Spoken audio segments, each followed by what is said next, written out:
Buenos días, un día más que se va colando de contrabando, otro día más, un día hermoso, hoy martes 26 de marzo de 2019, son las 12 horas 1 minuto y la temperatura está más o menos entre los 19 y 20 grados, un día precioso para disfrutar de punta a punta. Y por lo menos aquí en la zona del Gran Buenos Aires, donde se encuentra Radio La Luna, AM 1140, Palomar, Morón, provincia de Buenos Aires, área metropolitana. Día espectacular, los comienzos del otoño, que en general no me gusta y en general preanuncia que se viene el invierno. El invierno lo mejor que tiene es que preanuncia que viene la primavera y luego el formidable verano, pero hoy es un día realmente de otoño, es un día espectacular que nos regala este mes de marzo del año 2019. Bueno, aquí estamos transmitiendo, además del aire propio de la antena de la radio, estamos transmitiendo por internet, por las aplicaciones para los celulares y también por Radio Fénix de Corrientes 92.1 MHz, allí para la zona de Corrientes y Resistencia. Un abrazo y un beso para Mónica Colunga y también para Radio La Paquita FM 88.9 Uspallata, Mendoza. Un fuerte abrazo para nuestro amigo Gustavo, que desde allí retransmite el programa La Brújula, lunes y martes de 12 a 14 horas. Bueno, aquí estamos, voy a darle un gran saludo a quien hace posible que esto salga al aire, que es el operador Héctor Didío, un aplauso para él. Bueno, pero no tenemos público aquí presente en el estudio. Y otro aplauso también para quien me acompaña habitualmente, aunque ayer tuvo un día de despedida de su hija, que se fue para Europa, Daniel de Abrantes. ¿Qué tal, Daniel? ¿Qué tal? Buenos días a todos. Bueno, y hermoso día. Para que sepan que somos seres humanos, que tenemos familia, etcétera, etcétera, y bueno, se fue por unos días, digámoslo así, tu hija con tu nietito y tu yerno. Sí, unos largos días. Bueno, pero no se fueron a sufrir, se fueron a Alemania, que no sé si saben, pero es un país bastante desarrollado y que tienen, en fin, una serie de coberturas y de beneficios que son propios de aquel país. Un día estuvo Daniel con Marcus aquí en la radio, así que algo hablamos de todo algo eso. Hablaron de todo eso. Bueno, también estamos esperando la presencia del doctor Mario Chiektik, que esperamos que se acerque a la radio, no sé si nos estará escuchando, y hoy vamos a tener alrededor de las 12:30 a Miguel Ponce, ingeniero, economista, que preside la Comisión de Economía de la Convención Nacional de la Unión Cívica Radical, y le vamos a hacer un montón de preguntas, un montón de preguntas, algunas que provienen de los oyentes. Un abrazo a Mario Morales, que siempre nos escucha, y que me tiró una pregunta para Miguel Ponce sobre el tema del empleo y la inclusión laboral, pero tenemos una montaña también de otras preguntas, pero creo que esta es la más importante porque lo que nos afecta en la vida cotidiana es tener o no tener trabajo, y sobre todo para la gente joven, tener o no tener trabajo orienta la vida en una dirección o en otra dirección. Una dirección que es la de tener trabajo, un trabajo que permite el desarrollo personal, que permite ir acomodando las cosas, tener la familia, en fin, pensar en los hijos, y entonces la vida se va encaminando como corresponde, y otro, la ausencia de trabajo, que lleva por el camino de la frustración, de los desencuentros, y a veces, lógicamente, dispara la cabeza para distintos lados. Y también, después de las 13 horas, alrededor de las 13:30, vamos a tener a Silvia Vázquez, diputada nacional, mandato cumplido, presidenta del Partido Verde de la Argentina. También para ella tenemos un montón de preguntas sobre ambiente, sobre política, y bueno, no sabemos exactamente el pensamiento de los invitados al programa. Sabemos más o menos por dónde andan, pero no es que sepamos a ciencia cierta qué es lo que están pensando, porque por otra parte ni uno mismo, frente a una realidad cambiante, puede saber exactamente lo que va a pensar cuando cambie esa realidad. Algunos dicen, yo soy coherente porque siempre pienso lo mismo, pero no puedes seguir pensando lo mismo si la realidad cambia.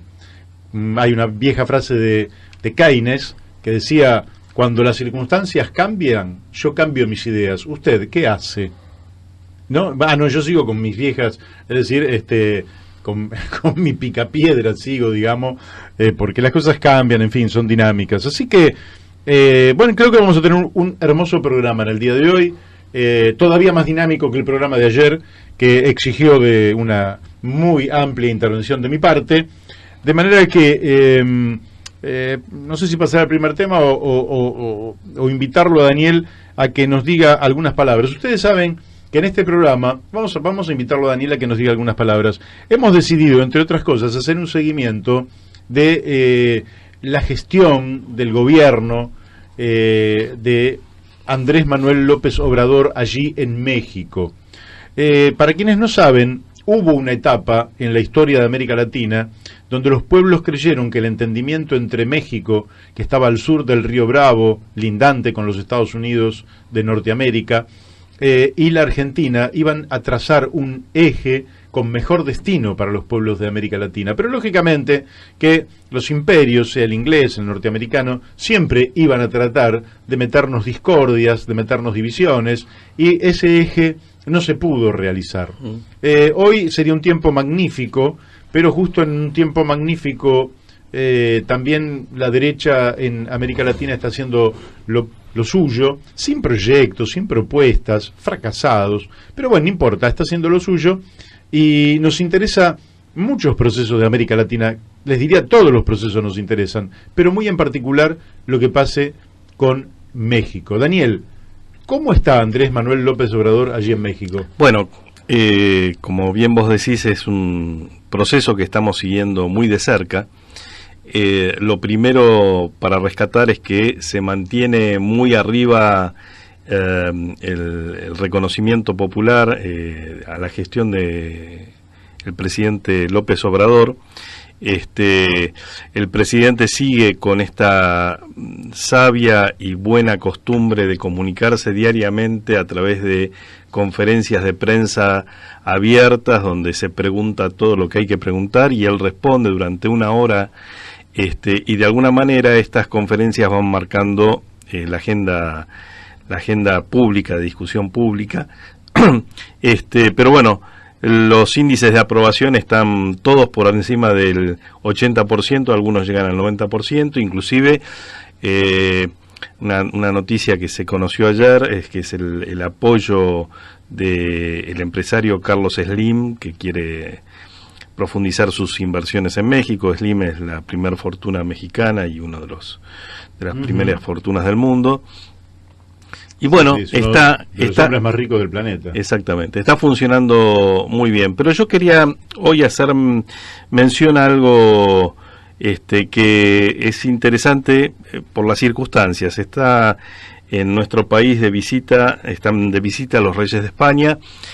Vienen además porque mañana se inaugura el Congreso de la Lengua Española en la ciudad de Córdoba, que es un evento importante que se realiza en distintos lugares en distintos países del habla hispana. ¿Sí? Sí, sí. Recordamos la última vez que se hizo aquí fue en Rosario, con una brillante participación de Fontana Rosa en aquel momento, que se ganó prácticamente la mirada de todos.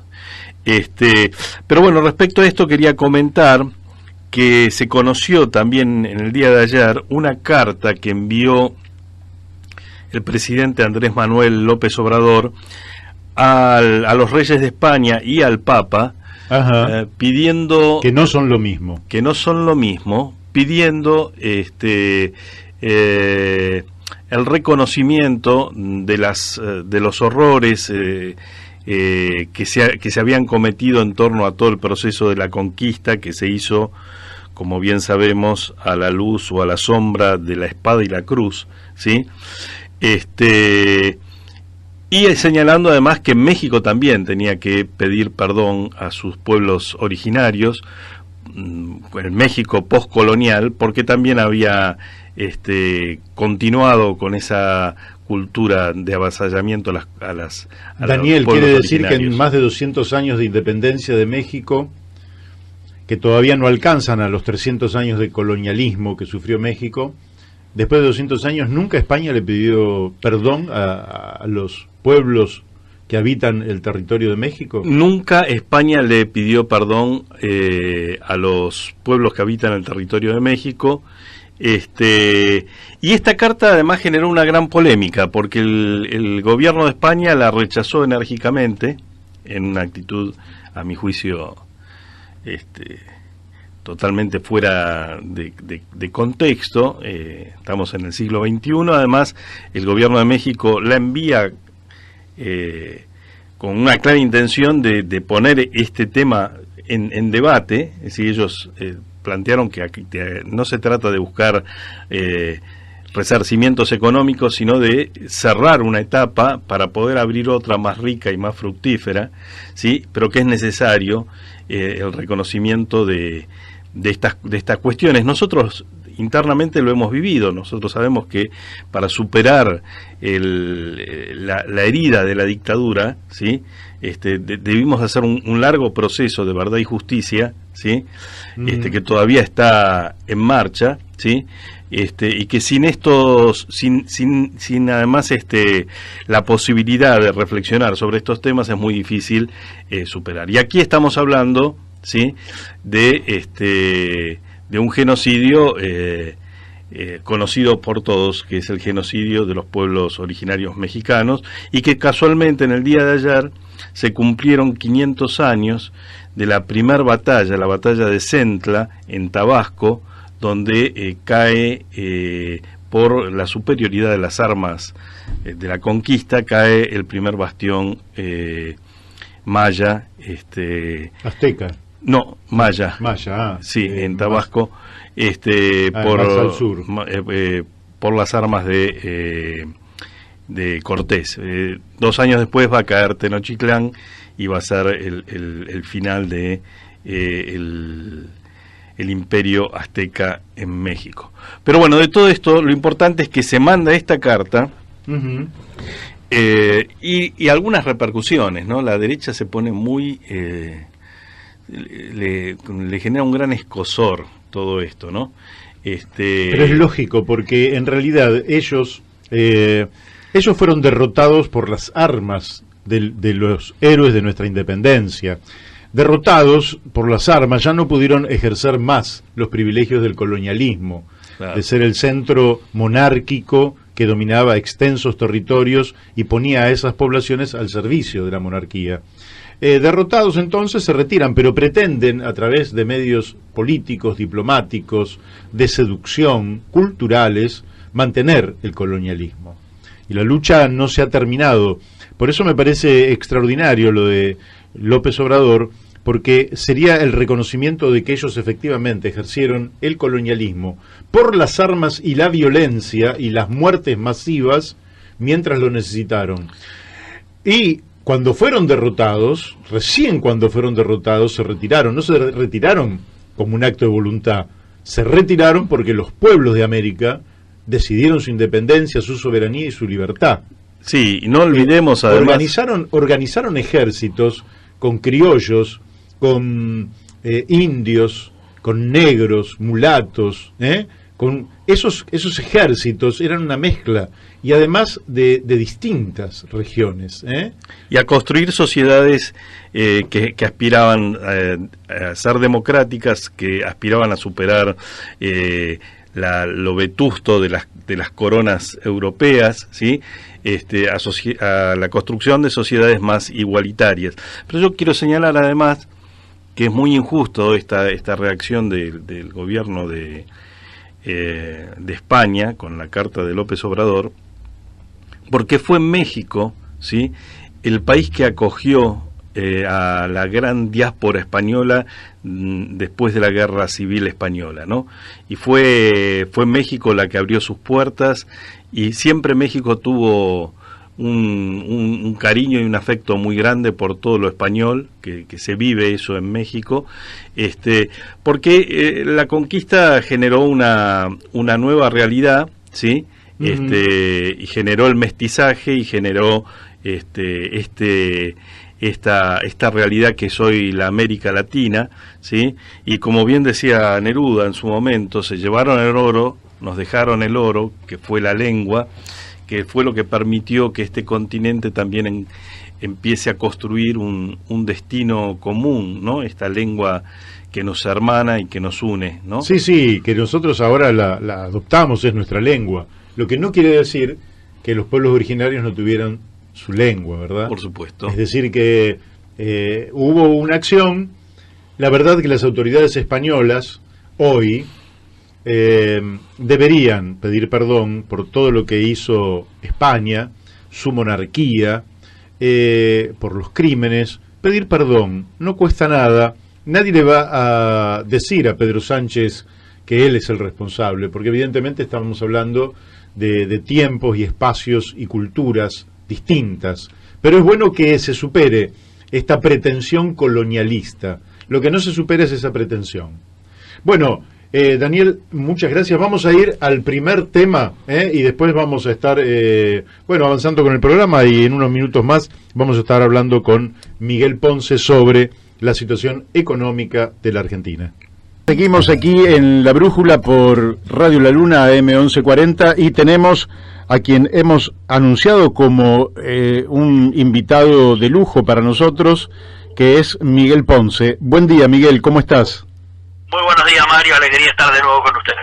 Bueno, mira, creo que generó una cierta expectativa el hecho de que te vamos a entrevistar, y la primera pregunta no me pertenece, sino que le pertenece a uno de nuestros oyentes, que además es un amigo de acá del oeste, que pregunta, ¿sabes qué? Es Mario Morales, y de Paso del Rey, y pregunta por la situación del empleo y la inclusión laboral. ¿Qué tenés para decirnos? Bueno, en el día de ayer hubo dos indicadores que se conocieron. A uno se le dio más importancia que a otro, ¿no es cierto?, porque estaba en los diarios de la mañana, que es el indicador que nos indica precisamente que al 31 de diciembre del año pasado estábamos con 1.900.000 nuevos pobres. Por lo tanto, al día de hoy, transcurrido ya casi 3 meses, podemos asegurar que estamos superando los 2 millones de nuevos desocupados. El segundo indicador, que no fue tan subrayado, pero que tiene que ver con esta pregunta, ¿no es cierto?, está vinculado a la caída que ha tenido la industria de 7.1 en enero. Es decir, ya comienza a verse lo que contigo habíamos hablado, que es la cara más negra del proceso recesivo. Estos dos indicadores, que no he visto que nadie los asocie, tienen que ver con que el proceso de industricidio, pero particularmente el de pymesidio, es decir, la cantidad de muertes de pymes que ya superan las 30 por mes, está implicando que, por supuesto, el proceso de búsqueda laboral, el proceso de encontrar puestos de trabajo, el proceso de que la gente salga a buscar puestos de trabajo cuando está observando que permanentemente y cotidianamente se cierran fuentes de trabajo, se suspenden turnos, se generan cierre de pymes, que por supuesto también implica aumento de desocupación. Yo creo que cuando salgan el jueves indicadores del INDEC que están faltando, bueno, se va a ratificar todo esto, ¿no es cierto? Y la sensación que tenemos es que cuando hablamos de la cara más oscura del proceso recesivo, esto está vinculado de manera muy directa con lo que hablamos contigo la última vez.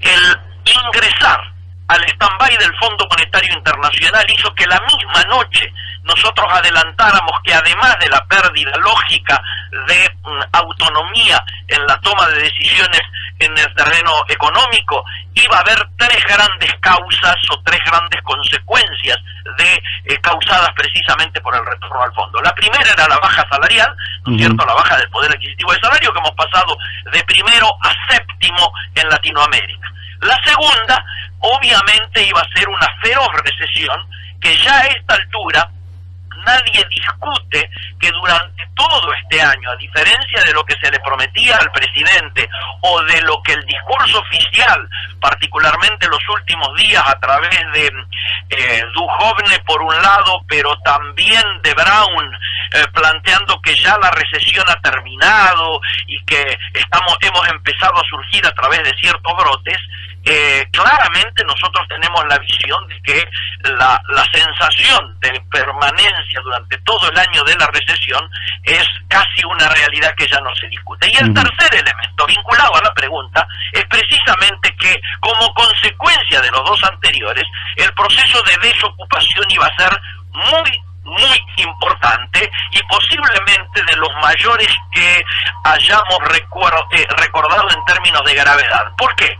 Porque lógicamente al entrar al fondo empezaba el achicamiento del sector público. Vimos las cosas que ocurrieron en el INTI, en Tela, Menanmat, etcétera, etcétera, etcétera. Después pasábamos a las pymes, que como son un goteo, hacen menos ruido, ¿no es cierto? Claro. Pero que al adquirir la dimensión de mortandad de la que estamos hablando, ya sí es notorio y basta recorrer los pequeños comercios, basta recorrer los pequeños talleres, las industrias del Gran Buenos Aires, que muchas de ellas pymes, ¿no es cierto? Y el tercero ya cuando la gran empresa comienza a sufrir, ¿no es cierto?, las vicisitudes de lo que impacta una recesión. Cuando ya hay 2.000 familias en Toledo, Mar del Plata, o 7.000 de la cadena automotriz que están peligrando, o comienzan a verse grandes marcas que anteriormente nunca habían tenido dificultad en soportar las condiciones económicas de las que se tratara. Hay empresas de más de 100 años que lograron sobrevivir todas las crisis anteriores, pero lamentablemente esta las volteó. Y esto es lo que nosotros elaboramos aquella vez cuando hablamos, un informe donde precisamente la característica de industricidio está vinculado a esto. Y el informe de la Unión Industrial Argentina ayer lo dice muy claramente. No se esperan reacciones, ¿no es cierto?, de los sectores más dinámicos y mucho menos de aquellos de mano de obra intensiva. La caída de las exportaciones de las MOI, de las manufacturas de origen industrial, supera el 25% en relación al mismo periodo del año pasado. Es decir, todos indicadores que nos van marcando un rojo creciente. Cuando nosotros miramos que hoy las colas de camiones tratando de ingresar al puerto de Rosario, algunos lo leen como que ya empezó la cosecha a salvarnos, nosotros tenemos una lectura mucho más, diríamos, de poner en duda esta situación, porque creemos que el campo, que si bien va a empezar a liquidar, no lo va a hacer en la dimensión que el gobierno está esperando. Y es por eso que en el día de ayer subieron tasas, pero también subió dólar. La suba esa de tasas implica claramente mandar más a la lona a la actividad productiva. Esto está muy claro. Así que le tenemos que decir al oyente que, como yo había dicho la vez pasada, este año lo fundamental es preservar el empleo el que lo tiene. Y el que no lo tiene, hay muchos de ellos que ya ni siquiera salen a buscarlo. Por eso los índices no salen tan elevados como muchas veces uno podría preverlo, porque hay gente que ya ni busca. Miguel, siguiendo este tema, acá todo esto se agrava entre los jóvenes, porque a veces veo a una dirigencia política hablar sobre bajar la edad de imputabilidad, ¿verdad? Pero lo cierto es que los jóvenes que quieren incorporarse al mundo laboral encuentran más dificultades incluso que la gente que ya tiene un trabajo. Pero por supuesto. ¿Cómo estás viendo la situación del empleo joven? No. Han desaparecido programas de capacitación que había, han desaparecido una cantidad de fondos que se destinaban precisamente a la capacitación para el primer empleo. No está habiendo el planteo de contraparte de que la ayuda, ¿no es cierto?, que se da en los barrios con programas locales, con programas provinciales o con programas nacionales tenga como contrapartida comprometida, ¿no es cierto?, la capacitación, y este es el gran tema de futuro. Hoy en día en la OIT ya hay un departamento, un área que exclusivamente está hablando sobre los trabajos futuros. Imaginemos aquí, donde todavía nosotros tenemos esta dificultad para no solo generar nuevos empleos, sino para mantener los que existen. Obviamente, los chicos jóvenes son los que más lo padecen. Yo diría los dos extremos. Los jóvenes y un tipo que con alrededor de 50 años queda hoy en la calle, tiene que resignarse a una dificultad muy grande para conseguir empleo. Y hablemos si estos mayores encima no se han actualizado tecnológicamente, precisamente para la utilización de las nuevas tecnologías que ya se están aplicando en la producción. Y esto genera que, por supuesto, la mirada de muchos de los chicos que tienen capacitación ya hoy pase por irse al exterior. Y está ocurriendo, de hecho España ha generado un programa para recibir argentinos y para incorporarlos al mercado laboral español, y está poniendo dinero para ello. Obviamente, hablaba hace 48 horas con el consulado argentino en Barcelona. Hacía años, desde la época del exilio político, que no se veía tantos argentinos pidiendo residencia o haciendo tramitaciones en el consulado. En el consulado argentino en Barcelona hoy están trabajando a full. Tremendo lo que decís.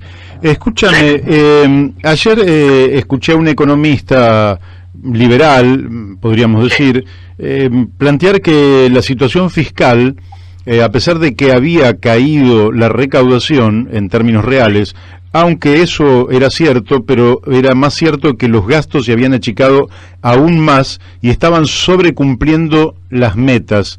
¿Cómo está la situación fiscal? Que lógicamente el precio que se paga por ese supuesto equilibrio fiscal hoy es el industricidio del que vos hablabas, ¿no? Pero ¿cómo le estás viendo Mario, la situación fiscal? Mario, para que tengas idea, la delegación del fondo cuando estuvo la última vez estaba, yo diría, sorprendida precisamente por un sobrecumplimiento que ellos calificaban como una sobreactuación del gobierno por el cumplimiento de las metas. Tan es así que por sugerencia de ellos se planteó la posibilidad de ampliar, en caso de ser necesario y de ser requerido, la asistencia social. Y se logró que ellos mismos plantearan el aumento de la cuota del préstamo stand-by destinada al auxilio de los sectores más vulnerables.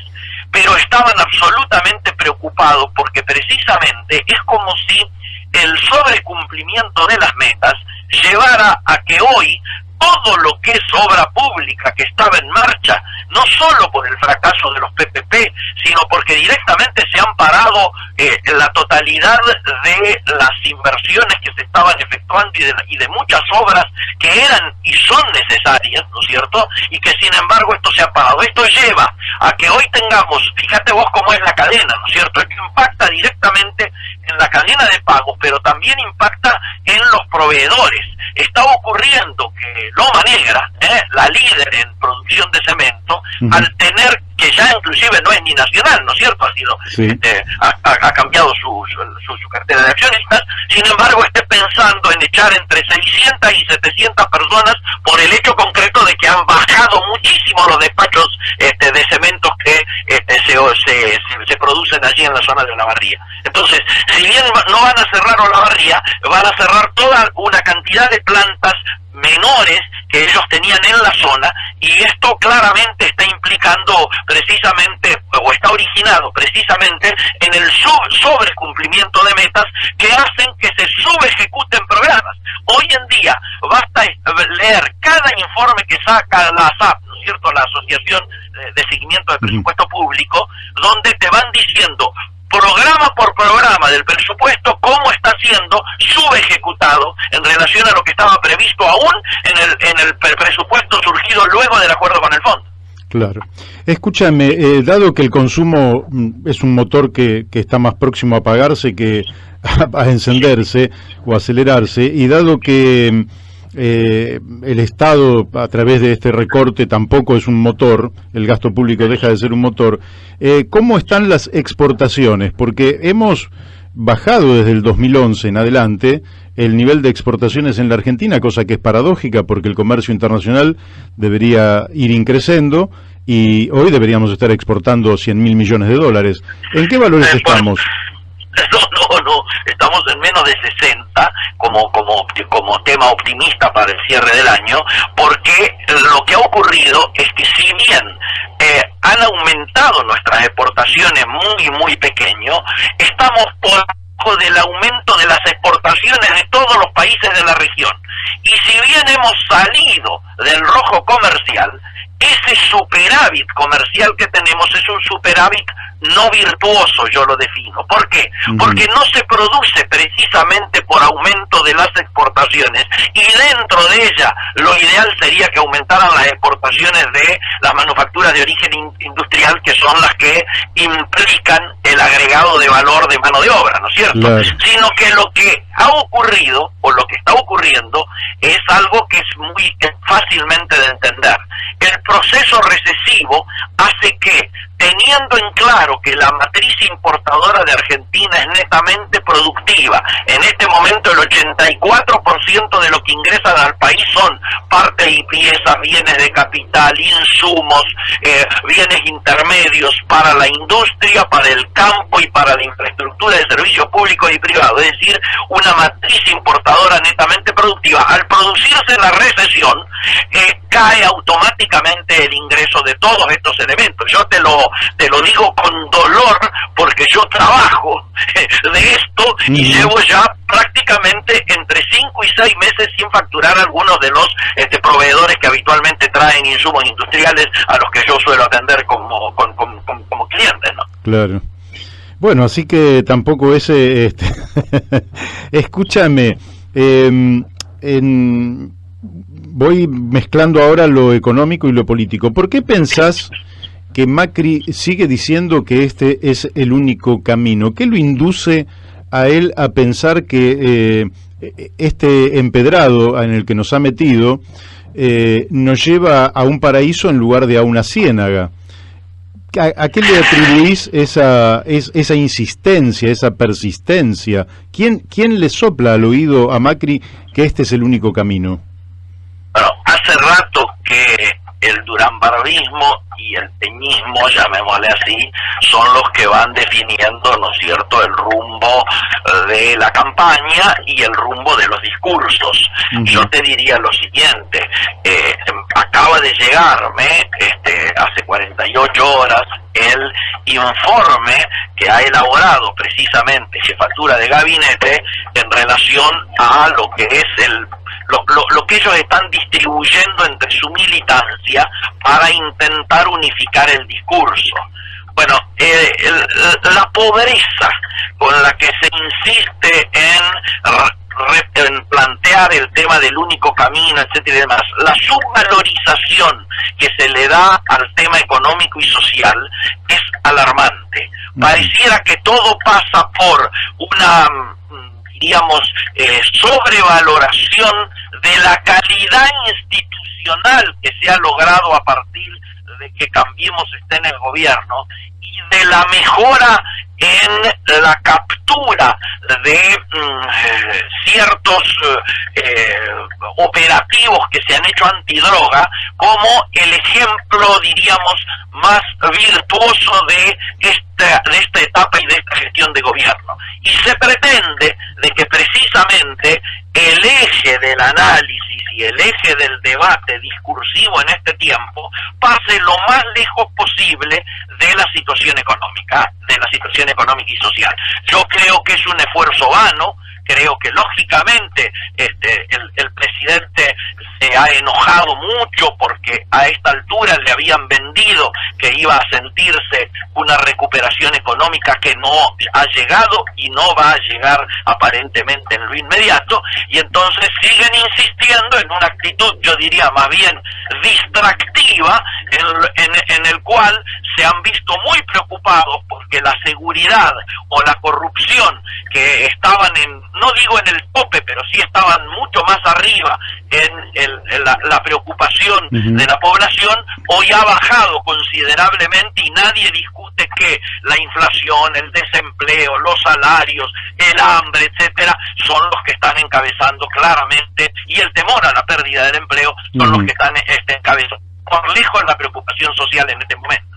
Así es. Bueno, ahora te voy a pasar un poquito más al terreno de la política. Por favor. El asunto es que en Neuquén ha habido elecciones y Cambiemos quedó tercero. El presidente logró disimular la situación diciendo como que ellos estaban con el ganador y bueno, en fin.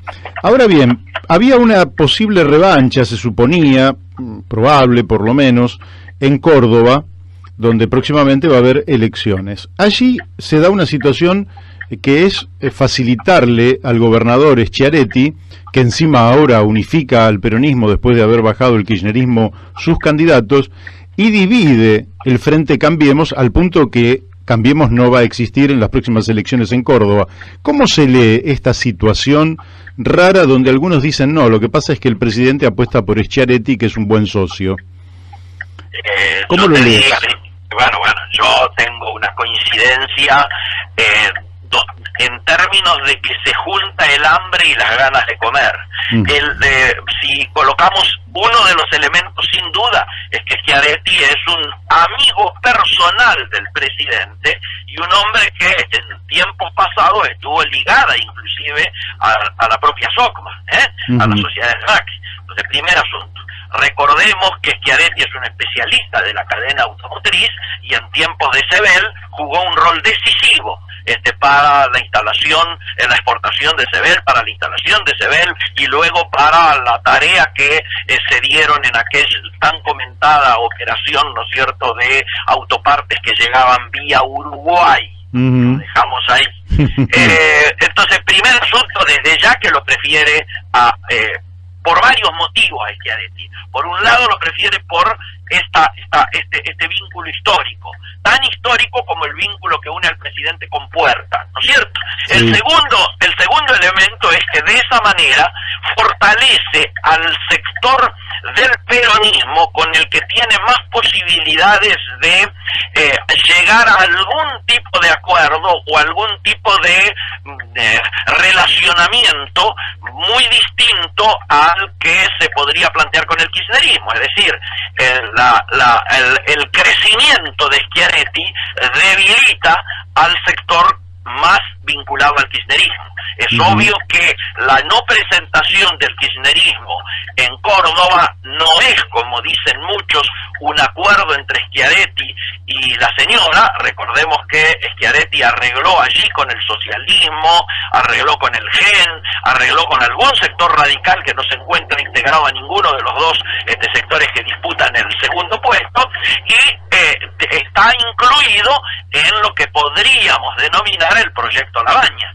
Entonces, obviamente la no presentación del kirchnerismo está vinculado a que hay quien dice que las encuestas le daban que no llegaba a un 10%, es decir, hubiera sido una situación más gravosa que la ocurrida en Neuquén para ese sector. Por lo tanto, mi sensación es que lo que algunos pretenden leer como un acuerdo, en realidad obviamente lo beneficia Schiaretti porque unifica todo el peronismo, no tiene rivalidad, pero por otro lado evita que haya un nuevo resultado negativo que podría mellar, ¿no es cierto?, las expectativas que tiene Cristina en términos de una presentación que yo cada día veo más lejana. Ajá. Ahora, sigo con vos sos una personalidad dentro de la Unión Cívica Radical muy destacada, y bueno, habrás visto que tanto Mendoza como Jujuy, no sé si Corrientes también, han desdoblado las elecciones. Quiere decir que no han querido cargar con el peso de Macri en la lista. Eso es harto evidente. Ahora bien, por otro lado tenés lo que está sucediendo en Córdoba, donde se divide justamente Cambiemos, por esto que vos explicabas. ¿Cómo está la situación dentro de la Unión Cívica Radical en torno a las fuerzas que llevan a mantenerse dentro de Cambiemos y aquellas que dicen esto es un proceso que ya se agotó. Sin duda. ¿Cómo está la relación de fuerzas ahí? ¿Qué estás viendo vos dentro de lo que puedas contar? Porque vos sos un protagonista, no sos un comentador, entonces todos te vamos a entender si algo no lo querés decir. No, yo en general trato de comentar todo porque me parece que en este momento andar escondiendo cartas no ayuda precisamente a la clarificación y a la toma de decisiones que hay que ir adoptando, y además porque este mensaje que a través de tu radio también le llega a muchos radicales, a mí me interesa que este tipo de cosas se vayan clarificando y se vayan clarificando lo antes posible. Nosotros entendemos, te lo dije a vos alguna de las veces que charlamos antes, de que obviamente existió una alianza electoral que fue exitosa si uno la mide por el resultado obtenido. El resultado era ponerle fin a una etapa anterior. Allí en lo que se debatió fueron dos modelos. El modelo de llamarle así, de una alianza chica, que fue lo que terminó triunfando en Gualeguaychú, y el modelo de una alianza grande. Las circunstancias de entonces no tienen nada que ver con las de ahora. Todas las variables del 10 de diciembre del 2015 se han visto agravadas y se han agregado nuevas que complican más la situación. Es decir, el tema del endeudamiento, que no existía en ese momento, hoy es uno de los temas de mayor preocupación. Todos tenemos en claro que para salir de esta situación no alcanza un solo sector, muchísimo menos un solo partido. Por lo tanto, si no logramos para enfrentar las dificultades que el próximo gobierno y el que lo suceda va a tener, si no comprendemos que es imprescindible un acuerdo político, económico y social con todas las fuerzas que tengan representación parlamentaria, más las organizaciones representativas de la producción y del trabajo, más inclusive los movimientos sociales que hoy son una realidad, para encontrar políticas de Estado a largo plazo que superen el tránsito de un solo gobierno y lo trasciendan, porque acá vamos a necesitar mucho esfuerzo por delante para salir de la dificultísima situación en la que nos encontramos en este momento. Para esto, nosotros pensamos que Macri no está en condiciones de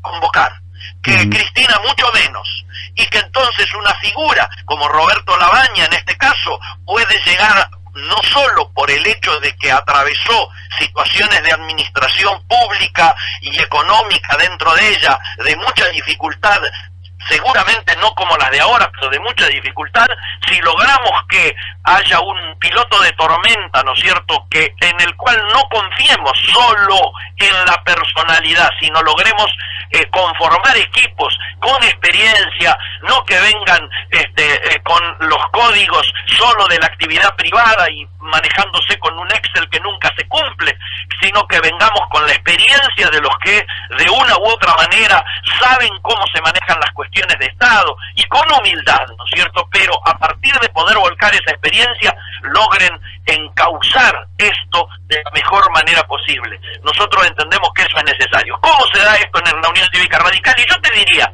hoy por hoy estamos exigiendo desde hace rato la convocatoria a la Convención Nacional, que lógicamente debiera rectificar la política de alianza adoptada en Gualeguaychú.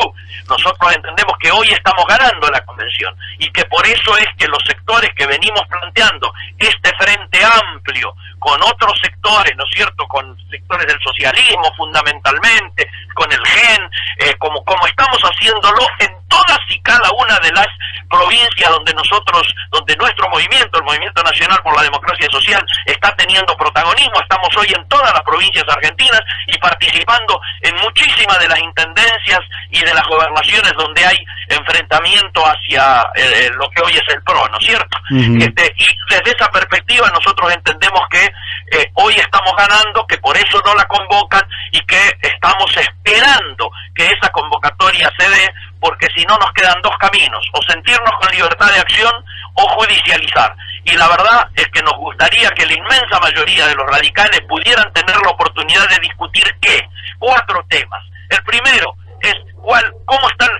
¿qué ha pasado con el gobierno de Cambiemos? ¿Qué pasó con el gobierno del PRO? Segundo, ¿cuál fue el rol del radicalismo? Algo tenemos que ver, alguna autocrítica hay que efectuar y replantearnos cuál es la situación. El tercero, discutir una agenda progresista. Nosotros tenemos elaborada una a partir de fin del año pasado en el Savoy, que queremos someter a la consideración no solo del resto de los afiliados partidarios, sino también de los movimientos con los que estamos hablando por fuera del partido. Y por último, definir la política de alianzas, que hoy a esta altura entendemos que pasa precisamente por sumarnos, aportar a un acuerdo que nos lleve rápidamente a la construcción de una convocatoria como la que yo te hacía referencia para un acuerdo político, económico y social. Perfecto. Bueno, la última pregunta que te voy a hacer, porque el tiempo se nos fue y yo te agradezco muchísimo la amabilidad que tenés de disponer estos minutos para este programa La Brújula. La última vez que hablamos, vos tiraste una pequeña bomba, que era la posibilidad de conformar una fórmula de precandidatos para las PASO a presidente y vice, sí. Labaña y Alfonsín. Sí, ¿Cómo está en la actualidad? ¿Cómo lo ves vos desde la perspectiva de la Unión Cívica Radical? Y bueno, y la respuesta que puedas dar de parte de Roberto Labaña. Bueno, vos sabés que el día jueves a la noche fue muy difundido. Hubo una primera reunión con fotografía. Todos se habían visto antes con Labaña, todos los actores se habían visto antes con Labaña. Allí debió haber estado, además de Sapia, Casela y Ricardo Alfonsín, que estuvieron, debió haber estado Federico Storani, que por motivo de salud ese día no pudo concurrir, pero que integra también esta coordinación que en el radicalismo se está dando en aras de poder avanzar hacia una candidatura radical, por un lado, en esta primera instancia, y luego ver si Roberto, que no se ha alargado todavía como candidato, concreta esta situación, ver de qué manera se puede articular. Bueno, seguimos en el aire, estabas con la posibilidad de constituir una alternativa y, bueno, cerrá esta idea que justo se cortó la comunicación. Te decía entonces que el sector que hoy se ve nucleado a través del Movimiento Nacional por la Democracia Social, donde están Ricardo Alfonsín, Casela y Sapia, que estuvieron presentes en esa reunión con Labaña, pero también Federico Storani, que no pudo estar por un tema de salud, nosotros todos estamos confluyendo, primero, en que Labaña vaya viendo que se han elaborado propuestas progresistas y nunca certificado que quiere un progresista y una pata lógica. Bueno, vos sabés que estamos saliendo muy mal, no sé qué pasa con la comunicación ahora, Miguel. ¿Qué pasó? Yo te escucho perfecto a vos. ¿Vos me escuchás bien? Acá no se te escucha. Te escucho perfecto, pero ahí te volvimos a recuperar. Ahí te recuperamos bien. Entonces, el primer punto, repetí el primer punto. Que el planteo que se le ha hecho es que no se va a participar en ninguna interna de paso, que nosotros no podríamos, diríamos, plantear si él viniese como candidato solo del peronismo, sino que el planteo debiera ser una pata progresista, ¿no es cierto?, con el socialismo, el GEN, nosotros, y una pata peronista, que es sobre la que él está trabajando. En esto hay acuerdo en principio, pero lógicamente primero tiene que él conformar su candidatura y nosotros tenemos a su vez que atravesar lo que es la Convención Nacional. Hay una idea de ir confluyendo en una agenda progresista, que es lo que se empiezan a discutir y a reunir ya equipos para ir avanzando en lo que debiera ser los ejes centrales de un acuerdo político, económico y social. En eso vamos a estar juntos sin duda, y nosotros esperamos que todo esto decante positivamente, porque no podemos permitir, y en esto coincidimos, en que las alternativas que tenga la gente sea elegir entre el fracaso del presente y el muy mayor fracaso que fue el pasado. En eso estamos. Bueno, Miguel, te agradezco muchísimo, ha sido todo muy claro y desde luego que dentro de un tiempo vamos a volver a hablar, porque la dinámica de la política argentina es de tal velocidad que nos va a obligar a, dentro de unas semanas, volver a comunicarnos. Coincido totalmente contigo, Mario, y desde ya le mando un fuerte abrazo a vos y a todos tus oyentes. Bueno, muchísimas gracias, Miguel, y hasta siempre.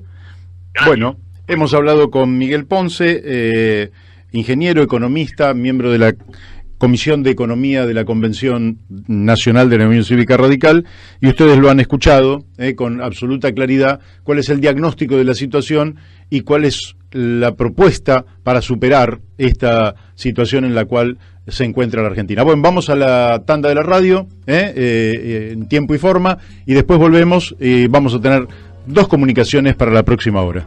Aquí seguimos en La Brújula. Bueno, la portada de los diarios nos está diciendo que Stornelli, el fiscal Stornelli, volvió a faltar a la indagatoria ante Ramos Padilla, el juez de Dolores, que está investigando una situación bastante lamentable sobre la red de espionaje ilegal. Cuando digo ilegal, digo que es ilegal porque no está contemplado en las leyes, porque a veces no es ilegal, pero tiene el respaldo político. Lo cierto es que se ha descubierto algo que todos conocíamos, pero la punta de un ovillo ha sido Marcelo D'Alessio, de una red de espías, una red de tráfico de influencias, una red con múltiples conexiones con agencias de inteligencia extranjeras, y eso lo está investigando el juez de Dolores, Alejo Ramos Padilla, que por tercera vez convoca a Stornelli, y Stornelli por tercera vez no va. Yo la verdad es que las excusas que pone son excusas. La verdad es que si a uno lo convoca la justicia, tiene que ir, y si no tiene nada para esconder, puede explicar toda la situación. Salvo que tenga algo para esconder, Stornelli debería ir. Si por tercera vez no va, es porque no es trigo limpio. Lógicamente que yo, que soy un hombre de la política, no creo que sea trigo limpio Stornelli. Esta es la verdad. Un hombre vinculado, en fin, a Angelici, todas sus vinculaciones tienen una orientación política muy marcada. De manera que me parece a mí que si él, que está a cargo de llevar toda la causa de los cuadernos, desea realmente adquirir ante los ojos de la sociedad autoridad moral para continuar con esa investigación, cosa que debería hacer la justicia y lógicamente tratar de llegar a la verdad y hacer justicia justamente con los implicados en esos delitos que están denunciados en los cuadernos, o las fotocopias de los cuadernos, que para el caso es lo mismo. Si él quiere tener autoridad moral, Stornelli quiere tener autoridad moral, tiene que ir ante el juez Ramos Padilla, declarar, aclarar las cosas, salir de esa indagatoria y hablar con la prensa, explicar de qué se trata todo, y si todo es transparente, todo es claro, no hay nada para esconder, evidentemente la sociedad le va a dar el visto bueno para que siga su investigación. De lo contrario, va a perder autoridad moral y toda la causa va a quedar absolutamente enchastrada.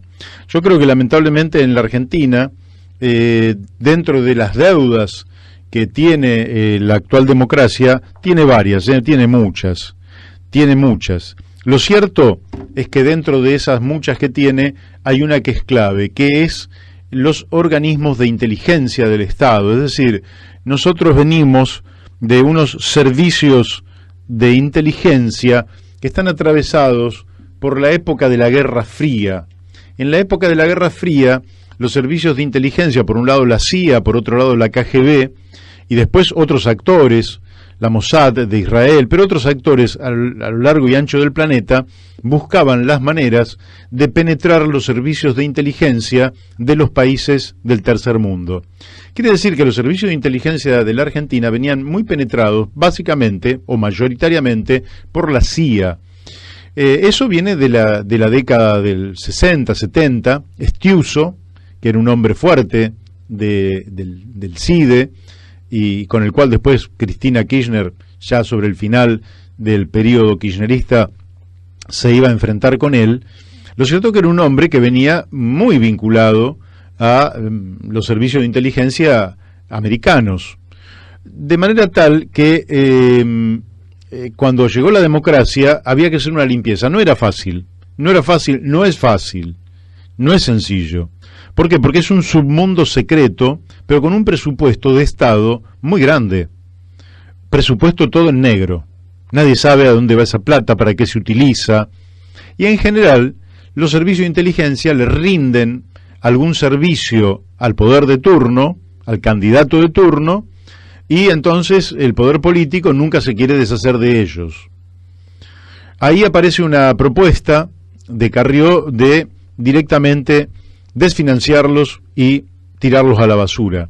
Yo creo que quizás eso sea una respuesta extrema frente a un antro putrefacto que son los servicios de inteligencia en la Argentina, que absolutamente han logrado nada a lo largo de la historia y que sí, en cambio, han espiado a políticos, a periodistas, han generado rencillas, han generado controversias, mandan al periodismo grabaciones que son absolutamente ilegales, es decir, tienen todo un accionar, hacen negocios con esa información que tienen, trafican información, en fin, es realmente un submundo que al país no le sirve absolutamente para nada, pero que en realidad creo que la comisión del Congreso Nacional, que está a cargo del seguimiento de todos estos organismos de inteligencia y sobre todo lo que tiene que ver con la vieja CIDE,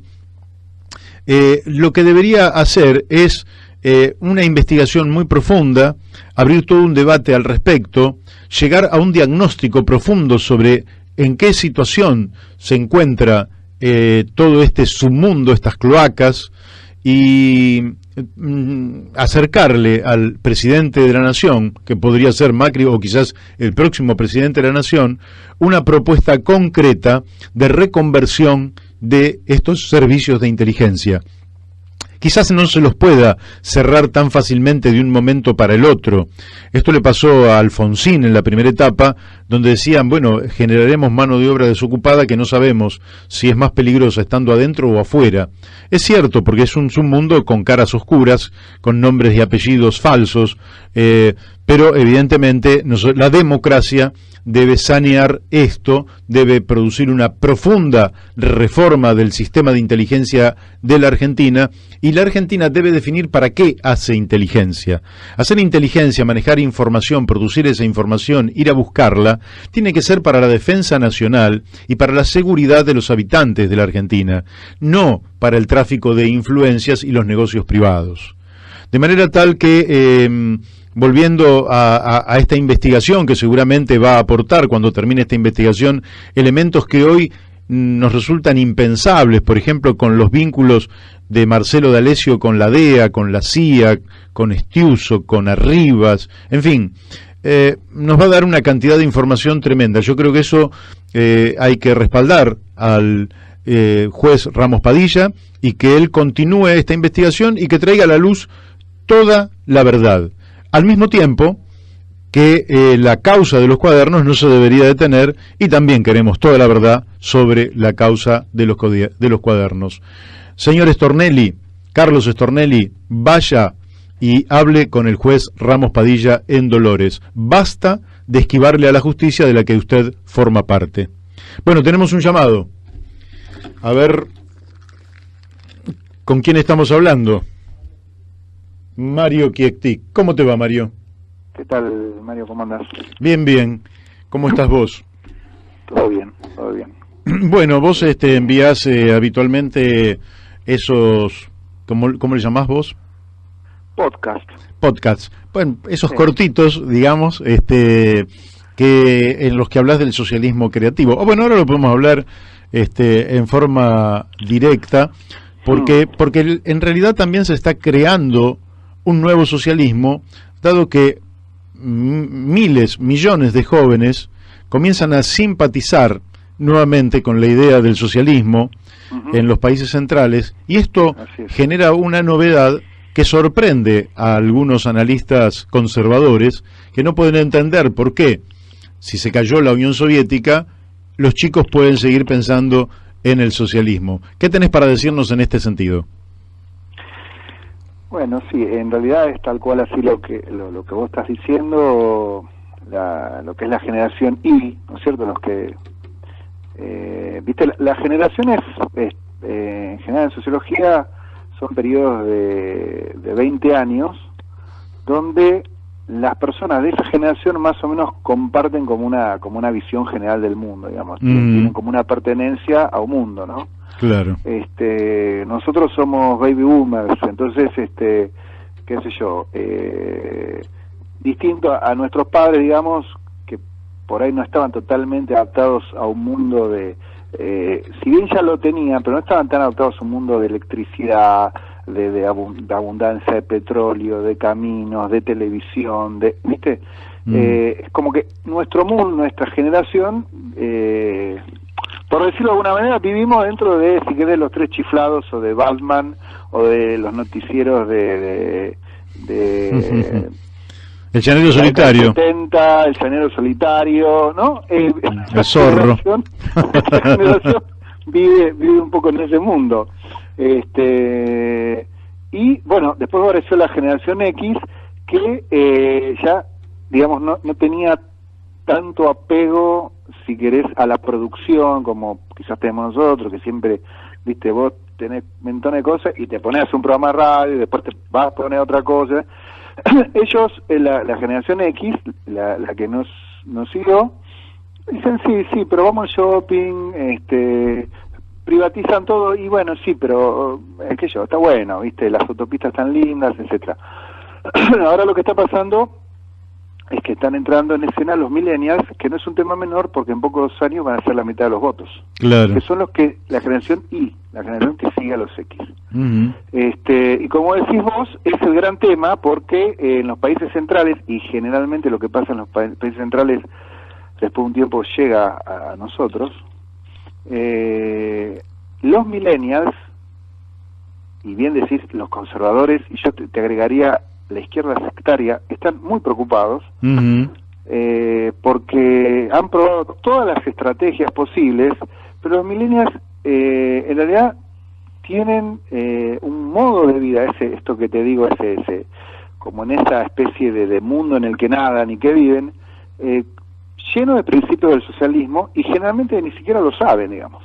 Claro. No estamos hablando de un socialismo al estilo Chávez o al estilo, aunque puede tener el modelo puede haber tenido el apoyo de Corbyn, pero no es ese este socialismo supuesto socialismo del siglo XXI. No, el millennial en realidad es producto de un momento, como sobre todo tecnológico, completamente distinto, ¿viste? Entonces ellos, no sé, por decir algo, así como nosotros somos mucho más verticales, ¿viste? Ellos tienden a ser como horizontales en su mundo. O sea, claro. El millennial le habla al jefe y le dice, mira, la semana que viene no vengo a trabajar porque conocí una chica, ¿viste? Y nos vamos a ir de mochileros una semana, y te dicen como si nada. Impensado hace 30 años atrás. Era completamente impensado, pero bueno, ellos sí tienen para mí tienen la libertad de decirlo, buenísimo, aunque a mí me suena así como contraintuitivo, ¿no? Pero bueno, el asunto es que votaron masivamente a Sanders, no tan masivamente, pero sobre todo en áreas urbanas con problemas. En el Reino Unido lo votaron a Corbyn. Es una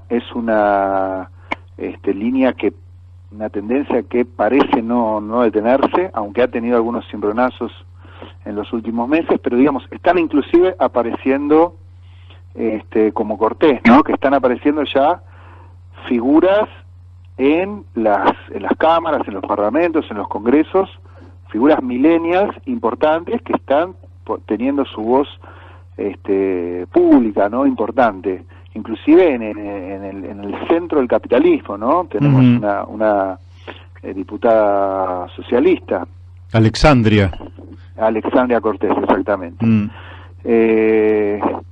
Así que bueno, escúchame, digamos, ¿cómo estás viendo vos que puede repercutir en la elección del 2020 en los Estados Unidos la irrupción de estos jóvenes en una elección donde ya Bernie Sanders ha lanzado su precandidatura, podríamos decirlo en términos argentinos, a la presidencia de los Estados Unidos. ¿Cómo ves que influya? ¿Puede ganar Bernie Sanders? ¿Podríamos tener un presidente socialista en el país capitalista por excelencia? Difícil, ¿no? Bueno, yo tengo una lente como muy optimista, entonces te diría que sí.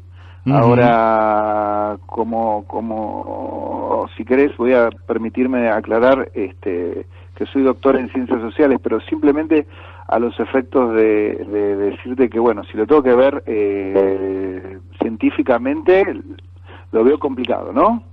Porque tenemos un mundo, acordate que tenemos un mundo real, por decirlo así, con fábricas, bancos, pero tenemos un mundo financiero que es 4 o 5 veces más grande.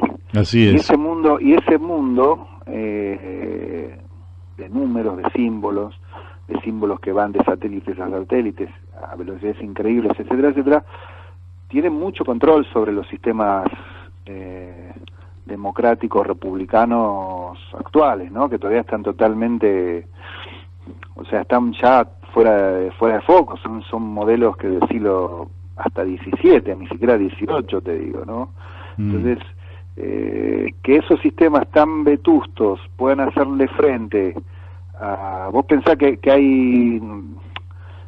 hay mercados electrónicos en Japón, en Turquía, en Nueva York, porque en los microsegundos que tarda la comunicación de uno a otro te puede hacer ganar millonadas. Entonces las empresas tienden a estar repartidas alrededor del globo para ir tomando las decisiones en tiempo real en el momento, porque la velocidad del teléfono, o mejor dicho, de las líneas de fibra óptica, es como muy lenta para la toma de decisiones.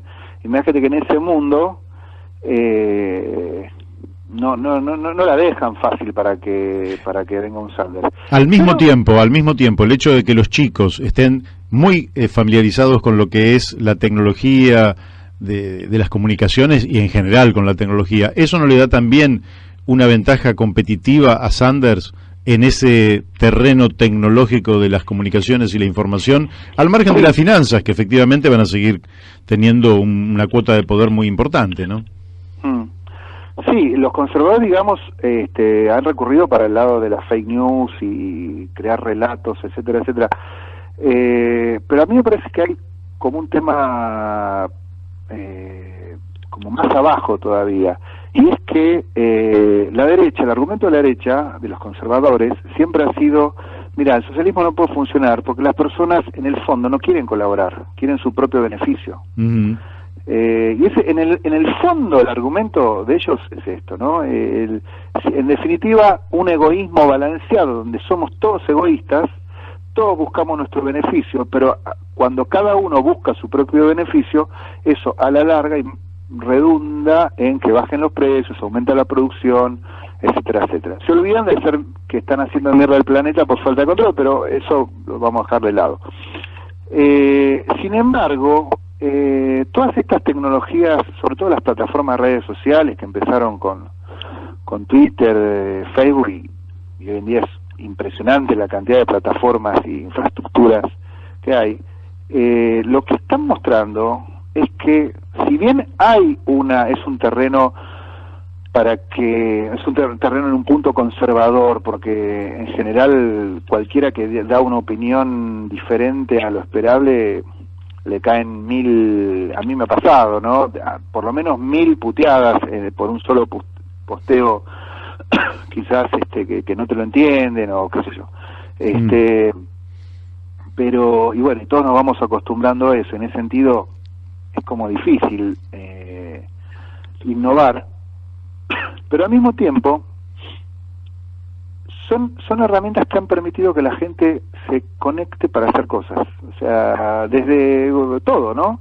O sea, desde ir a comer, a ponerse un taller, a lo que sea, o sea, se van formando núcleos de grumos de personas que hacen cosas colaborativamente, y eso va y eso, digamos, lo que va a terminar oxidando al capitalismo. Las personas haciendo cosas por sí, no para para un patrón en el mal sentido del patrón, ¿no? Porque uno puede tener un patrón que sea responsable y demás, pero esto donde yo creo que se les ha escapado un poquito la tortuga, y si bien ahora todo el sistema de algoritmos y demás tiende a corregir eso, es como, me parece que es como que tarde, como que no lo vieron, la verdad que yo creo que no lo vieron y los desbordó, ¿no? Los desbordó porque la gente las usa ahora, ¿viste? Las usa y las usa productivamente. Una cosa que están viendo los millennials, por ejemplo, uno dice, no están apegados a la política, que es verdad, ¿no? Pero yo lo veo en el consultorio, digamos, sin entrar en cuestiones de la salud mental, pero el millennial en realidad no es que no le interesa la política, dice, más bien tiene la idea de que es tarde para la política, o sea que el planeta está muy jodido y hay que hacer cosas ya, o sea que cada uno se pare ahora a donde está, en el patio, en el terreno, en la azotea, donde sea, y haga algo por el planeta en este momento porque se va toda la miércoles. Ese, en el fondo, digamos, el millennial tiene esa idea. Que sí. Pensada a veces como que no les interesa la política. No es que no les interesa la política, es que les surge otro problema. Y por otro lado, bueno, también son personas que son mucho más difíciles de engañar. A nosotros nos engañaban, decían, bueno, siempre el futuro va a ser mejor, el futuro va a ser mejor. Bueno, cuando llegás a los 45 o 50 años ya te das cuenta que era un engaño, pero te das cuenta tarde. Pero el optimismo siempre es un motor igual. Sí, pero es un motor engañoso en definitiva, porque sí, claro. Vos laburaste un montón y llegás a una jubilación miserable pero ya no tenés, por más que, bueno, te dan el derecho al pataleo, ¿viste? Pero no, ya no podés hacer huella en la vida social, no podés ejercer no tenés potencia de cambio, ya tenés muchas menos hormonas, ¿viste? No es así. Y sí. Ahora, el millennial no. El millennial dice, pará, a mí no me van a engañar. O sea, a mí me van a poner una mochilita en la espalda a repartir pizza a las 2 de la mañana. No, a mí en esa no me vengan. Entonces, el tipo está como, ¿viste? Está hirviendo en un punto, o sea, no, a mí no me engañen. Entonces en ese punto, bueno, dice, yo necesito que un Estado me garantice la salud, me garantice la educación, me garantice la vivienda, necesito seguridad jurídica, ¿viste? Y eso es lo que los socialistas no estamos escuchando, o sea, nosotros estamos con el viejo socialismo del siglo XIX y ellos están viendo otras cosas que nosotros no le estamos poniendo de los socialistas, ¿no? Que no. Y bueno. La vieja camada no estamos pudiendo dialogar con este nuevo socialismo que vienen a plantear ellos, que es distinto porque ya no es el socialismo de la explotación, sino es el socialismo de la exclusión. Entonces, esa diferencia no es que se traduce tan fácil. Ya hoy en día ni te explotan, ¿viste? Sí, por ahí tenés la suerte que alguien te explote, pero ya directamente ni te explotan, te excluyen. Te marginan. Efectivamente, sí, y no tenés destino. Ni siquiera tenés un patrón que te pague 8.000 pesos, ¿entendés? ¿Entendés? Disculpame que lo diga así, es un latiguillo, yo sé que vos me entendés mucho. Por favor, mil disculpas, pero no, por favor, está todo en orden. No quise decir que vos no me entendías, por Dios, pero esto, ¿no? O sea, ya ni siquiera el sistema productivo te necesita, te deja fuera y tenemos un grupo de personas que consumen nuestras marcas. Nuestras marcas tienen sus patentes, nuestros libros y productos culturales tienen su copyright. No te bajes nada de internet sin permiso porque te vamos a perseguir. Y ese es una especie de nuevo orden, ¿viste? El nuevo orden mundial es un orden de la exclusión, no de la explotación. Entonces, y ellos están empapados, o sea, viviendo esa pecera, están respirando ese agua. Entonces nosotros estamos con el tema de que siempre estamos encontrando al explotador, ¿viste? Estamos siempre buscando dónde hay un explotador acá para resolver el mundo a todos. Y es una visión insuficiente y muy limitada, esta es mi opinión, muy limitada. Y entonces ellos miran la televisión, nos ven a nosotros protestando porque cerraron algo que está pésimo, etcétera, pero ellos dicen, no, pero ese no es el problema es que yo no formo parte de este mundo. Así es. Aunque sea, ojalá tuviera alguien que me explote. Cuando vos ves el tema de Brexit. ¿Qué fue el Brexit? Sobre todo la clase media del Reino Unido que en un punto dijo, a ver, prefiero que me exploten, pero no me excluyan. Volvamos atrás, volvamos a un mundo con más nacionalismo, con más, más Bolsonaro, pero explótenme, al menos explótenme. Sí. Bueno, pero hay que ir... El mundo no va a ir para atrás, va a ir para adelante. Y quizás lo que haya... Bolsonaro es para atrás, ¿viste? Bolsonaro es para atrás. Bolsonaro está es para yendo atrás. para atrás. Entonces, por eso vos me decís, ¿puede ganar Sanders? Sanders sería el paso para adelante.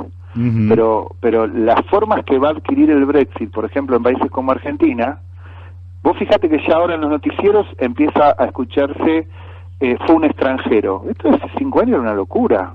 O sea, el motochorro era extranjero. Pero qué...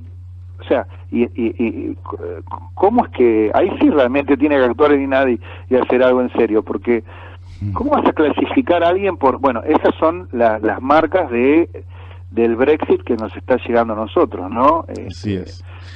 Bueno, Mario, el tiempo se nos ha escurrido entre los dedos, pero como vos sos un protagonista de este programa, desde ya que vas a seguir participando, sea por esos cortitos, como le digo yo, o sea por tus llamados al programa.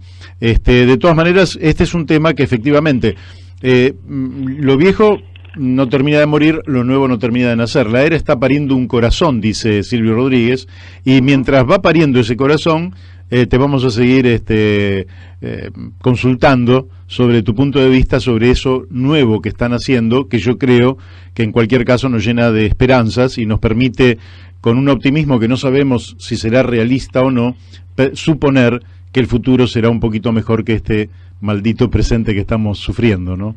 Así es. Bueno, te mando un fuerte abrazo, Mario. Bueno, igualmente, muchas gracias. No, gracias a vos, al contrario. Y nos seguimos comunicando. Hemos hablado con el doctor Mario Kiektik. Y ahora vamos a un tema musical. Inmediatamente nos estamos comunicando con Silvia Vázquez del Partido Verde. Seguimos aquí en La Brújula. Nos queda la última media hora de programa y, tal cual lo prometido, estamos hablando con la diputada nacional, mandato cumplido, Silvia Vázquez. Buenos días, Silvia, ¿cómo estás? Buen día, Mario. Muy bien. ¿Cómo estás vos? ¿Cómo está la audiencia? Bueno, mira, vos me permitís que se fue un compañero con el cual iniciamos el programa y para vos es una sorpresa, pero para quienes nos están escuchando, de pronto se fue de aquí, pero se fue porque tuvo un problema el papá de salud, lo llamaron de urgencia, pero ya podemos decir que el papá de Daniel está bien, así que aproveché esta pregunta tuya para comentar en el aire la ausencia de mi compañero. Yo llegué con una buena noticia, entonces. Yo traje debajo del brazo, no un pan, pero una buena noticia. Así es, y eso es bueno. Así que quiere decir que ya empezamos bien, no voy a decir con el pie derecho porque no es lo mío. No es lo nuestro, digamos. Así empezamos es. con los dos pies, vamos a decir. Muy bien. Ahora que tenemos que para todo tener un lenguaje inclusivo. Sí. ¿No es cierto? Entonces es A, O, E, I, el derecho y el izquierdo y el derecho. ¿Ah? Sí, es difícil. No te vayas a creer porque uno, claro, recién con Mario Kiektik, que hablábamos antes, estaba hablando de esta nueva generación que irrumpe, que en los Estados Unidos hay una generación entre 18 y 29 años que ve con muy buenos ojos el socialismo. Y que sí, bueno, fantástico lo que está pasando, está fantástico. Como cambio cultural, ¿Lo estaremos entendiendo? Lo siguiendo. No, yo lo vengo siguiendo de cerca, además, porque no sé que bueno, el Partido Verde, además, los partidos verdes, bueno, pero quiero decir, estamos constituidos en muchos lugares, en toda América tenemos una federación que nos agrupa en todas las Américas, que incluye justamente la representación del Partido Verde de Canadá y la de Estados Unidos.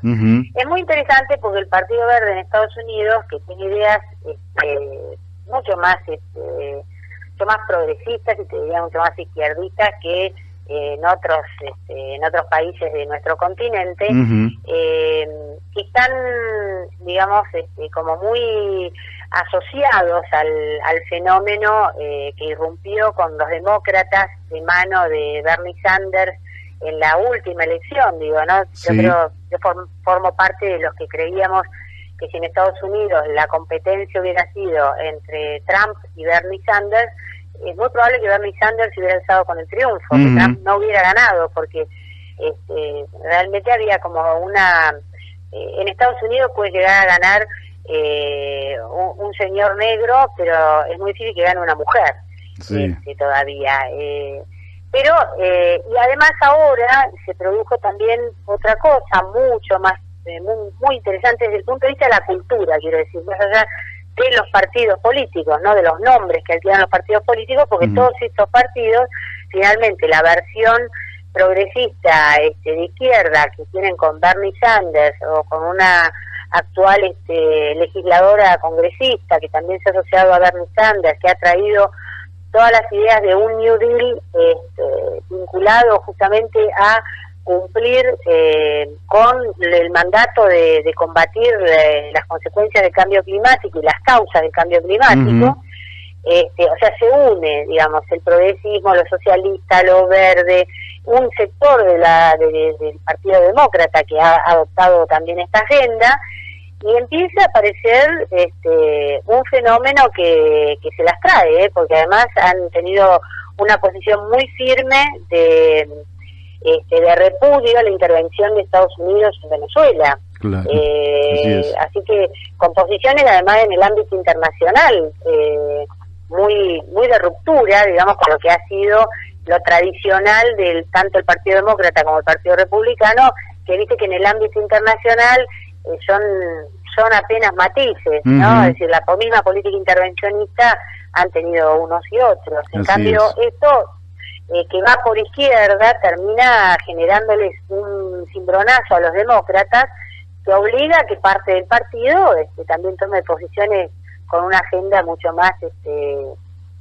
a tono, digamos, con una idea de progresismo que las que han tenido hasta ahora. Estoy usando, digamos, como una convención, aclaro, esta asimilación de términos, pero para que se entienda que el abanico es bastante amplio, ¿no? Sí, así es. Así que bueno, vos me decías si eso se va a cumplir acá, si eso va a pasar acá. No, vamos a llegar acá. Pero antes te quiero preguntar, te quiero hacer una pregunta. Siendo así también, un poquito de lo general, después vamos a ir a lo particular. Ha habido una oleada, digamos, de derecha, Trump, Bolsonaro, Macri, Piñera, en fin, Colombia. Ahora, ¿vos sentís que toda esta oleada, más allá de lo que vos llamás el modelo macrista, es de explotación de recursos, en los países como los nuestros, de América Latina, del tercer mundo, ¿tienen programa más allá de la explotación de los recursos?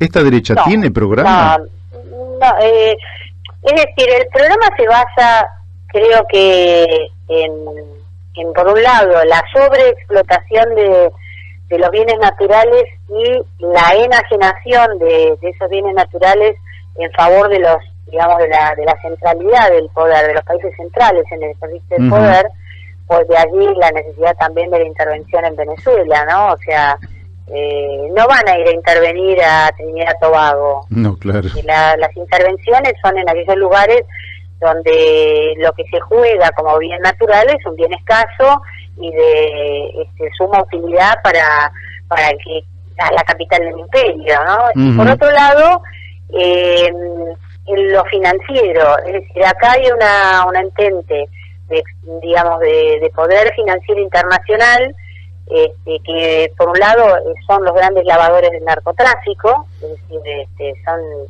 los wash and go del narco, y están vinculados obviamente también este pilar los reunifica con esta pérdida de derechos por parte de las mayorías en detrimento, digamos, o a favor de minorías, porque ese ha sido el modelo que tratan de exportar en el mundo entero, digamos, altísima concentración de la riqueza, altísima concentración del poder político, y lo que yo daría en llamar una involución hacia el comienzo del siglo XVIII, digamos, lo pre-revolucionario. El siglo XIX fue el siglo de las revoluciones, el comienzo de las revoluciones, los procesos de independencia. La palabra independencia surgió digamos, como un gran motivador y un hilo conductor. Lo previo a eso era casi como los estertores, podemos decir, de lo que era el medioevo de la humanidad, una humanidad con unas diferencias sociales que hoy nos escandalizan y las censuramos, a pesar de que siguen existiendo, pero no en la misma medida que este mundo, de esa configuración, digamos, del mundo y de la humanidad, en la que, bueno, se veía como algo natural que el pobre fuera pobre, naciera, muriera de la misma manera y su descendencia fuera exactamente lo mismo. Uh-huh. Yo creo que esta entente mundial, donde vos tenés a un representante como Macri acá, o como los que vos nombraste en toda América Latina, pero que tiene su configuración en Estados Unidos, en Europa, etcétera, bueno, buscan eso, ¿no? Es una configuración del mundo pre-revolucionario, pre-independentista, de altísimas divisiones, y donde acá tenés esta cosa de la banca, el crecimiento del poder de la banca, uh-huh, que va emparentado al narcotráfico, que va emparentado a los servicios de inteligencia y a las operaciones de inteligencia, que va emparentado también a la industria bélica, y que todo eso además tiene como un correlato en la negación del cambio climático, ¿no? Es decir, uh-huh, eso todo a su vez empieza a tener, digamos, esa configuración de poder, tiene un correlato.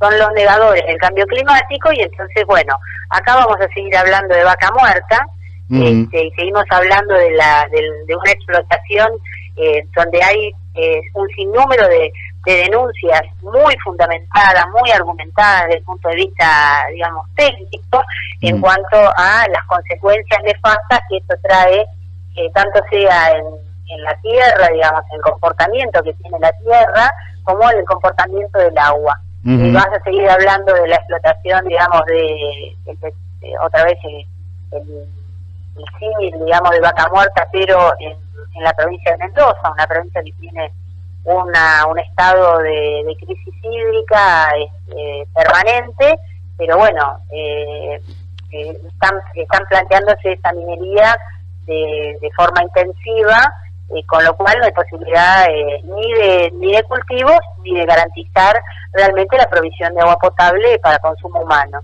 O vas a estar hablando de la o la explotación, mejor dicho, una riqueza natural, un bien natural como puede ser para los argentinos, si usáramos el método que usa Bolivia, en relación a la sal de litio, uh-huh, donde se enajena por centavos aquello que el mundo hoy paga miles de millones de dólares.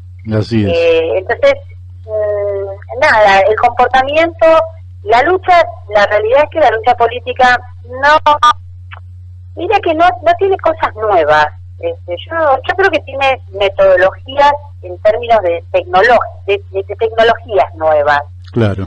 Pero no de valores. O sea, estamos discutiendo la colonia y el imperio, la dominación, la dependencia o la independencia, como si estuviéramos en el siglo XIX, solo que la discutimos desde otro lugar, o con otras herramientas u otras tecnologías, pero no pensemos que estamos en situaciones de menor esclavitud, porque de hecho hay buena parte de la población que está, digamos, condenada a una situación que tal vez sea menos que un esclavo del siglo XVIII o un esclavo de comienzo del siglo XIX. Bueno, escúchame, eso que estás diciendo es sumamente importante y muy gráfico. Te voy a llevar por dos temitas y después vamos a hablar un poquito de política, por dos temas. Uno que ya mencionaste, que es vaca muerta. En general, en Europa está prohibido el fracking, y en la Argentina, claro, en algunas provincias también. Ahora, sí, toda la esperanza... En Estados Unidos hay lugares donde también está prohibido. Está prohibido. Ahora, parece que toda la esperanza del mundo de la economía es vaca muerta. De la Argentina, es vaca muerta. Porque son unos sinvergüenzas, mira, son unos sinvergüenzas. Yo creo que, y soy suave, porque se me ocurre una palabra más fuerte, porque son muy mentirosos, y además son mentirosos, cobardes y muy vagos, muy vagos. Porque la verdad que implica que te pongas a trabajar, a pensar, a crear condiciones de la economía que permitan una dignidad, digamos, en los trabajadores y en la población en general, que hoy básicamente los argentinos no tenemos, porque los únicos, un país donde cada mes hay más pobre que el mes anterior, yo no sé todavía cómo alguien puede pensar en votar nuevamente este gobierno, ¿entiendes? Sí, es realmente increíble. yo no lo puedo entender, que me disculpen, ¿viste? Será que yo tengo un alcance limitado, mi inteligencia tiene un alcance muy limitado, pero ¿cuál es la buena noticia si cada mes hay más pobreza, hay más pobres? Entonces, decir que Vaca Muerta es como, siempre tienen una banderita, ¿no? Agitan una banderita, y detrás de esa fantasía tratan de movilizar una falsa esperanza. Vaca Muerta tiene que estar prohibida, definitivamente. El fracking tiene que estar prohibido en la Argentina, en cualquiera de sus rincones. Y yo creo que una misión que tiene que cumplir el Congreso en la próxima elección, yo me alejé en su momento un proyecto de ley presentado que, bueno, obviamente cayó, ¿no? Pero que hay que lograr representarlo nuevamente. Yo lo he hecho en función del litio, pero que tenemos que ir más allá. Yo creo que hay recursos o bienes naturales que nosotros necesitamos proteger de forma tal que no quede al arbitrio de las provincias su explotación, que tiene que haber una declaración de interés nacional sobre eso, que impida, o por lo menos nos lleve a un debate en el Congreso Nacional, que con las limitaciones que puedan tener esos debates, imagínate si hubiéramos tenido que empezar por debatir la despenalización del aborto provincia por provincia, ¿no? A pesar de las limitaciones que nosotros podamos ver en los legisladores, en la configuración que tienen las cámaras, imagínate que cuando eso lo llevas a las provincias es imposible de remover prácticamente el poder enquistado, el poder conservador enquistado que hay en las provincias. Más allá de que la población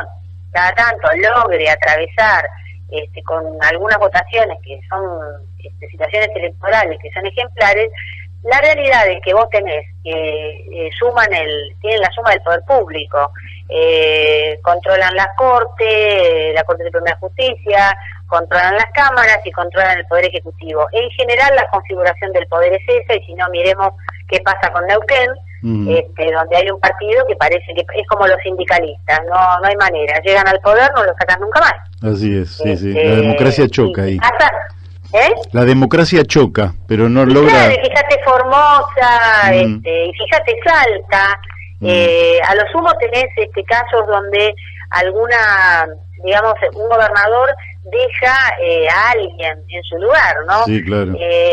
Pero la verdad, y fíjate Córdoba, no sé, fíjate y arranco y me parece que no paramos más. Entonces, sí. Hay varias. Sí, no, hay que Escúchame, te llevo a otro lugar del país, por otro tema que tiene que ver. En los convenios que se están firmando con la República Popular China, está la construcción a partir del año 2021 de una central nuclear con tecnología china, con insumos provenientes de China, aquí en la zona de Lima, provincia de Buenos Aires, entre Zárate y Varadero, más o menos. Eso es para en lo inmediato, porque la verdad que unos meses van a pasar y ya vamos a estar en el 2021. Yo sé la posición más o menos de ustedes, pero me gustaría que dijeras al aire cuál es la posición sobre una nueva central nuclear, que sería la cuarta.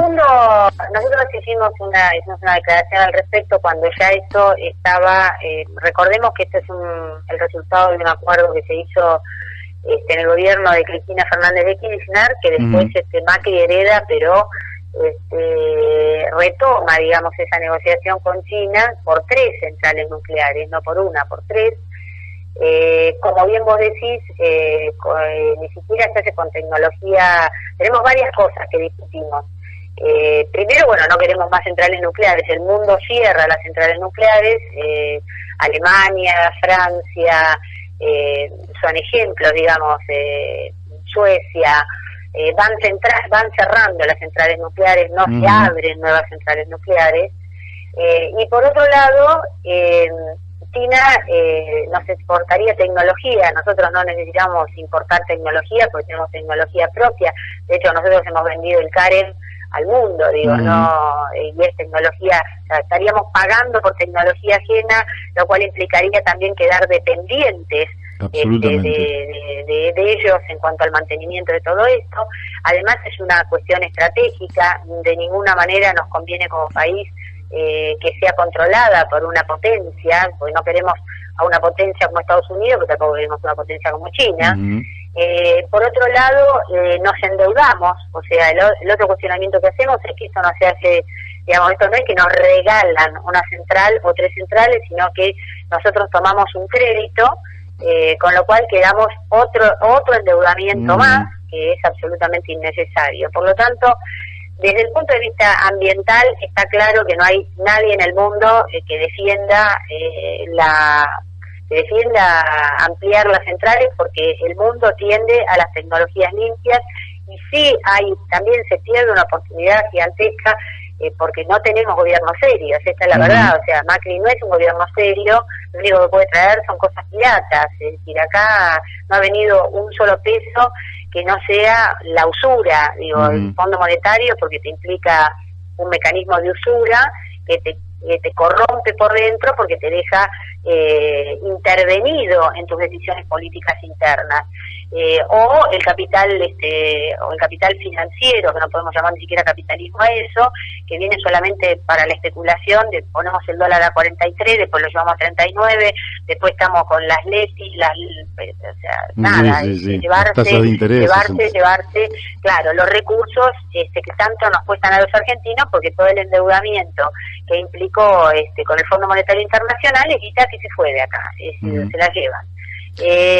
Por lo tanto, nosotros tenemos como una cuestión donde en cada reunión que estamos teniendo, digamos, en el marco de los diálogos políticos que está habiendo en función de esta elección, planteamos la necesidad de decir no a esto, es decir, de ninguna manera con China no avanzar en este sentido por todas estas razones, porque además de las razones ambientales hay otras que ya, digamos, las podemos compartir incluso con los científicos que están a favor de la energía nuclear, con los ingenieros que están a favor de la energía nuclear, que es la importación de la tecnología que no necesitamos, la dependencia que eso nos genera, y fundamentalmente otro endeudamiento más para los argentinos hacia el futuro. Clarísimo. Nos van quedando los últimos minutos, así que ya ahora vamos a otro terreno que justamente vos lo has mencionado como al pasar, pero que es el terreno político-electoral. Hoy se avisora, por un lado, Cambiemos, con Macri como candidato casi excluyente, porque no se observa que vaya a tener algún opositor allá adentro, con otro perfil demasiado distinto. Por otro lado, pareciera que Cristina se va a presentar. Por otro lado, aparece el conglomerado de Alternativa Federal, Veo al FIT, y después fuerzas que quizás no estén a la altura de la competencia o de las probabilidades de ganar la elección. ¿Cómo estás viendo el mapa político y cuál es la mirada del Partido Verde en torno a este proceso electoral que ya lo tenemos cerquita, porque en poquitos meses estamos en las PASO? Mira, sin duda creo que, o sea, para nosotros es prioritario que Macri no consolide, sea realmente pase en la historia como una transición, ¿no? Es decir, yo no quiero una transición, una nueva transición. Yo creo que esta tiene que quedar en la historia como una transición de la que podamos salir lo más rápido posible. Creo que el conglomerado que Cambiemos no va a ganar la elección. Creo que Cambiemos tiene por delante, o pierde en primera vuelta, o puede quedar tercero en segunda vuelta. No entrar a la segunda vuelta, no claro, sé. Sí. Acá yo creo que la tercera configuración, o sea, lo del conglomerado del peronismo más Unidad Ciudadana, etcétera, digamos, que obviamente lidera Cristina Fernández de Kirchner porque es la persona con más votos propios que tiene el espacio. A mí no me cabe duda que es algo que, no sé, que tuviera un problema personal o de salud. Yo no creo que la persona que tenga el dirigente político con mayor capital político en la Argentina decline su candidatura a presidente. No creo eso. Sí, claro. Creo que Cristina va a ser candidata, salvo que haya alguna limitación. El imponderable, la vida no la tiene nadie comprada, pero si no la veo siendo ella la candidata de todo ese conglomerado.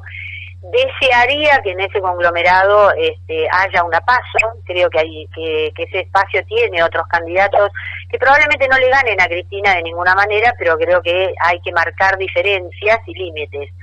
Creo que tampoco Cristina ganando esa elección puede ser la misma Cristina que vivimos antes, ni puede ser el kirchnerismo que vivimos en el final, por lo menos, de esos 12 años.